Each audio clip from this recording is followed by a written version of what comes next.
Le blé était presque mûr, prêt à être moissonné dans quelques semaines.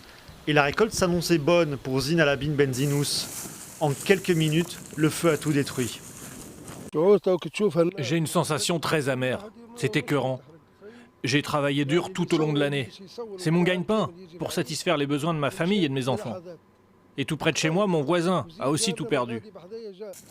Une tragédie pour ces agriculteurs qui est loin d'être un cas isolé dans cette Tunisie verte de la Siliana, au centre du pays, véritable grenier à céréales. Pour le seul jour de l'Aïd dans ce petit gouvernorat, 10 départs de feu ont été répertoriés. D'habitude, la période des incendies qui ravagent nos terres et nos forêts à Siliana commence fin juillet, après la récolte et la moisson. Mais cette année, les incendies commencent à brûler nos terres très tôt. Et les feux sont déclenchés d'une manière assez inquiétante. Ils sont sans doute d'origine humaine. Les associations écologistes dénoncent des actes prémédités et mettent en relief surtout l'insuffisance des ressources humaines dans la surveillance des forêts et des incendies. Un manque de moyens aggravé par le changement climatique.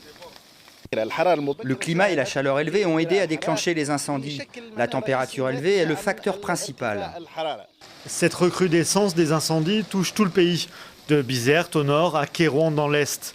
Depuis le mois de mai, plus de 500 incendies ont détruit récoltes et forêts, plus de 120 par rapport à l'année précédente.